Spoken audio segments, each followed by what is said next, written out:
अगर आप over sensitive हो या आप ऑलवेज ऑन द एज रहते हो तो शायद ये आप खुद नहीं बोल रहे हो, ये आपका ट्रॉमा स्पेक्ट्रम बोल रहा है। ट्रॉमा इस वर्ड के बारे में अभी के ज़माने में सबको पता है। हमारा ब्रेकअप हो जाए, ऑफिस नहीं अच्छा चल रहा, बहुत सारे प्रॉब्लम्स हैं, इन सब सिचुएशंस में वी यूज्ड टू से I am going through a trauma. But actual definition of trauma जो होता है that is very different from this. So in this video I am going to discuss the spectrum of traumas, and I am quite sure you will be amazed to hear all those things, because this is a very important factor and it's a very important thing to know. Hi, I am Shomodeep, this is Deep Dive, and I am going to make a series about different topics of mental health which is very common in the current society. So firstly, I have to understand what is trauma. Trauma is basically a hidden struggle जिससे हमारी body fight करती है, and जो create होता है because of different incidents और series of incidents. But इससे क्या होता है, हमारा माइंड तो उस इंसिडेंट को भूल जाता है, बट हमारा बॉडी जो है उस इंसिडेंट को भूल नहीं पाता। So that creates a trauma. अगर मैं एक एग्जाम्पल से ट्रॉमा को समझूं तो I can take a example of a bowl of water. एक बोल वाटर में मैं अगर एक छोटा सा पत्थर डालूं तो वो पानी में अचानक एक हलचल क्रिएट करता है, फिर वो शांत हो जाता है। बट मैं अगर एक मुट्ठी मिट्टी उस पानी में घोल दूं तो वो मिट्टी उस पूरे पानी को धुंधला बना देता है। सिमिलरली कुछ ट्रॉमा ऐसे होते हैं जो एक झटके में हमारा मेंटल स्टेट को थोड़ा सा हिला के फिर धीरे धीरे शांत हो जाता है। बट कुछ ट्रॉमास ऐसे होते हैं जो धीरे धीरे हमारे माइंड के ऊपर इफेक्ट करते जाते हैं, एंड धीरे धीरे वो हमारे माइंड को पूरा बदल देते हैं। ट्रॉमा के बारे में जब मैं बात करता हूँ तो एक बहुत कॉमन टर्म है जो हम लोग बहुत रेगुलरली सुनते हैं, which is post traumatic stress disorder. ये जो PTSD है, this is a very small part of the total spectrum of trauma. So let's decode trauma spectrum so that कि आपको समझ में आ सके कि आपकी बॉडी किस चीज से लड़ रही है। सो ट्रॉमा बेसिकली 4 तरीके का होता है, तो उस 4 तरीके के ट्रॉमा के बारे में हम लोग इस वीडियो में आज डिस्कस करेंगे। तो पहला जो टाइप होता है ट्रॉमा का, that is acute trauma. Acute trauma हम लोग समझ सकते हैं एक वन ऑफ इंसिडेंट की तरह। एक अचानक इंसिडेंट हुआ मेरे साथ जिसके वजह से मेरा जो ट्रॉमा है वो ट्रिगर हो गया। So that is the acute trauma. It can be a medical emergency, it can be a car accident, it can be a natural disaster, it can be anything. So basically acute trauma एक ऐसा चीज है जिसका एक clear beginning है और एक clear ending है। एक्यूट ट्रॉमा में ही हमें जनरली जो ट्रेडिशनल PTSD होता है, पोस्ट ट्रॉमेटिक स्ट्रेस डिसऑर्डर होता है, वो हम लोग एक्सपीरियंस करते हैं। जैसे फ्लैशबैक्स आना, इन द मिडनाइट वो ड्रीम्स अचानक मुझे हॉन्ट कर जाना, ये सारे जो PTSD के साइंस होते हैं वो एक्यूट ट्रॉमा की वजह से ज्यादा ट्रिगर होते हैं।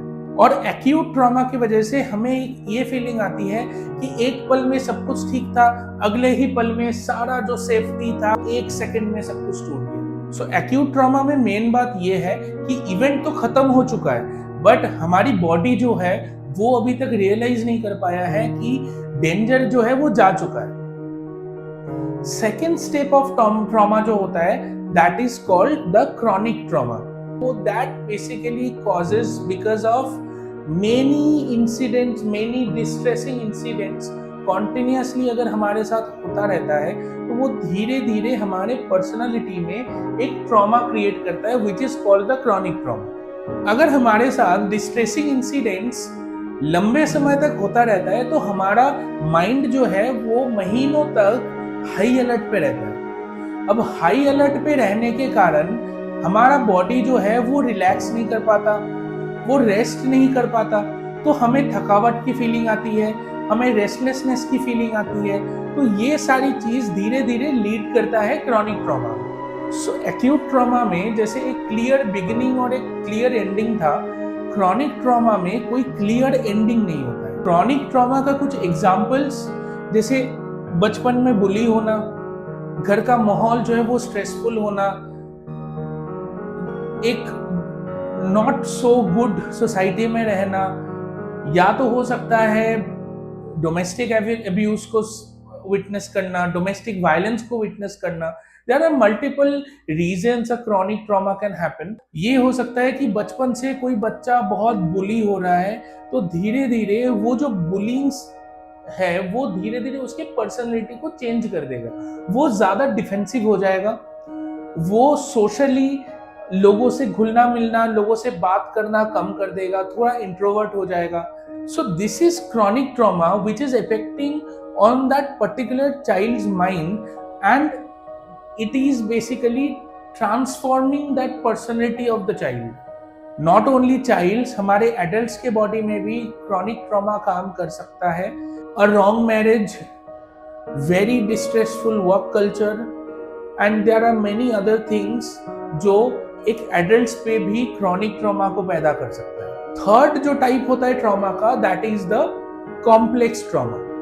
दुनिया में सबसे ज्यादा मिसअंडरस्टैंड अगर किसी चीज को किया जाता है, that is the complex trauma.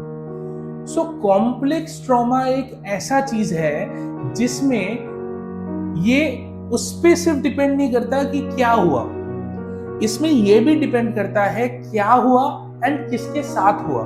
Complex trauma basically childhood में या तो रिलेशनशिप्स में होता है जहां पे एक पावर इम्बैलेंस है। अगर आपके हस्बैंड बहुत ज्यादा डोमिनेटिंग है या आपकी वाइफ बहुत ज्यादा डोमिनेटिंग है, तो वो चीजें आपके माइंड में धीरे धीरे एक ट्रॉमा क्रिएट करेगा। So that is basically the complex trauma. अब कॉम्प्लेक्स ट्रॉमा अगर आपके माइंड में क्रिएट हो तो आप क्या करोगे, आप उस चीज से ना दूर भागने लगोगे। जैसे आपको मैं एक सिंपल एग्जाम्पल से समझाता हूं। एक बैड ब्रेकअप के बाद आपने देखा होगा लड़का या लड़की जिसके साथ भी ये हुआ होता है, वो अगले रिलेशनशिप से पहले बहुत सोच समझ के स्टेप लेता है, बिकॉज उसके माइंड में एक कॉम्प्लेक्स ट्रॉमा सेटअप होता है कि अगर मैं नेक्स्ट रिलेशनशिप में जाऊं तो शायद फिर से मेरे साथ यही चीज हो।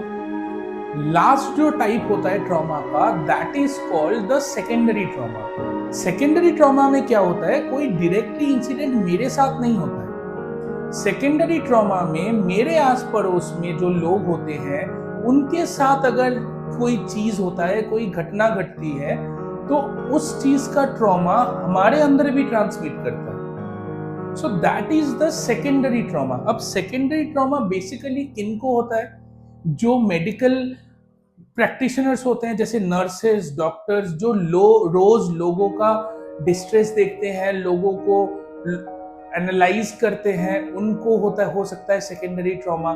सोशल वर्कर्स को होता है सेकेंडरी ट्रॉमा।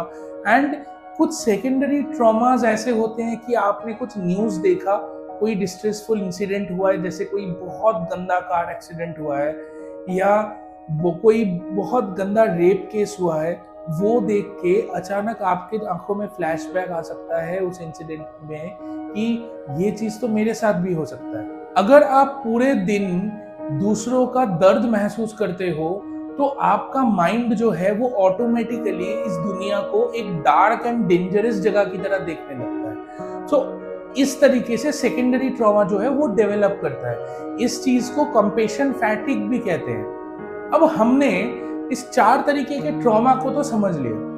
अब वी हैव टू अंडरस्टैंड कि हमें ये चीज जानना क्यों जरूरी है, क्योंकि हीलिंग का कभी one size fits all formula नहीं होता। इसमें जिसको एक्यूट ट्रॉमा हो रखा है उसको जैसे ग्राउंडिंग टेक्निक्स की जरूरत पड़ती है, वैसे ही जिसको कॉम्प्लेक्स ट्रॉमा हो रखा है उसको शायद सालों लग सकते हैं एक प्रॉपर अच्छा रिलेशनशिप बिल्ड करने में। अगर ये वीडियो देखते वक्त आपने खुद को इनमें से किसी भी ट्रॉमा में पाया है तो एक चीज याद रखना, आपके ब्रेन का जो रिएक्शन है वो एक सर्वाइवल मैकेनिज्म था और उसने वही किया जो आपको जिंदा रखने के लिए जरूरी था।